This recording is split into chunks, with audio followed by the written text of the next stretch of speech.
এই যে দুপুরের রান্নার আয়োজন। এখানে তেলাপিয়া মাছ দিয়ে যে মূলা দিয়ে রান্না করব, আর এই যে পাঙ্কাশ মাছ, টাকি মাছের ভর্তা, আর যে ওইদিকে পালং শাক কেটে দিচ্ছে আমার পপু শাশুড়ি। এই যে ভাত বলক আসছে।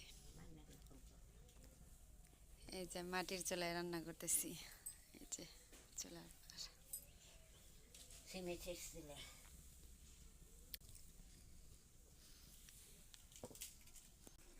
এদিক দিয়ে এই যে পেঁয়াজ, কাঁচামরিচ আর রসুন থেতে করে নিয়েছি, পেঁয়াজ কেটে নিয়েছি। এই যে আমি মাছ লবণ হলুদ দিয়ে মাখিয়ে নিয়েছি, আর যেদিক দিয়ে টাকি মাছ কাঁচামরিচ সিদ্ধ করে নিয়েছি।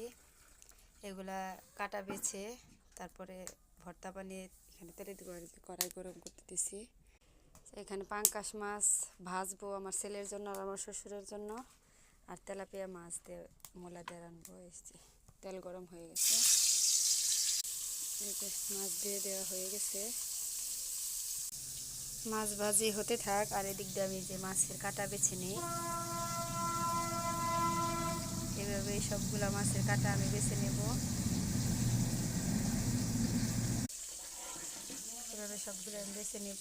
এই যে মাছ ভাজি করে নিয়েছি, এই যে তরকারি মাছ ভাজি করছি, এই যে এগুলো ভর্তা করছি। এখন আমি এই যে তেলে পেঁয়াজ কাঁচামরিচ দেবো।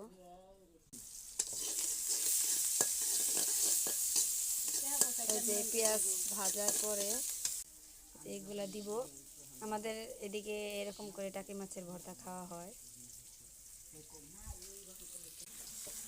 মাছ দিয়ে দিচ্ছি, এগুলো ভাজা ভাজা করবো, বাদামি কালার আসবো যখন তখন নামাবো।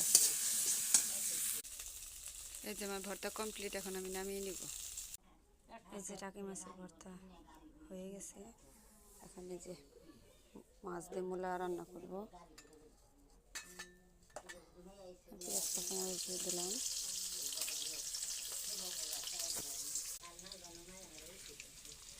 এখন জিরা বাটা, আদা বাটা, হলুদ গুঁড়া, মরিচের গুঁড়া দিয়ে দিলাম। আমি এখানে স্বাদ মতো লবণও দিয়ে দিয়েছি। এখন মশলাটা কষিয়ে নিব।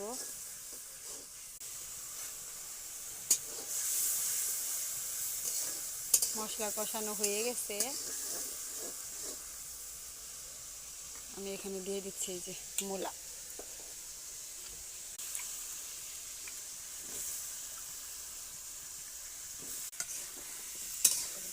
এখন কষিয়ে নেব মূলা।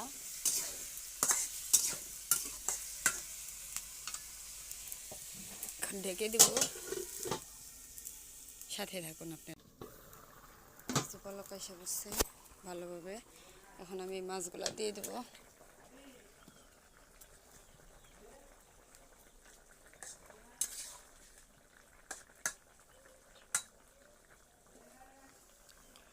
আমার রান্না হয়ে গেছে, ধোয়ার জন্য দেখা যাচ্ছে না। এখন আমি নামিয়ে নিব। এই যে আমার তরকারি রান্না হয়ে গেছে। এই যে এখন শাক দিচ্ছি চুলায়, শাকের লবণ দিয়ে দিচ্ছি। যে শাকের পানি শুকিয়ে নিয়েছি, এখন এই যে মরিচ ভাজবো, তেল দিয়ে দিয়েছি।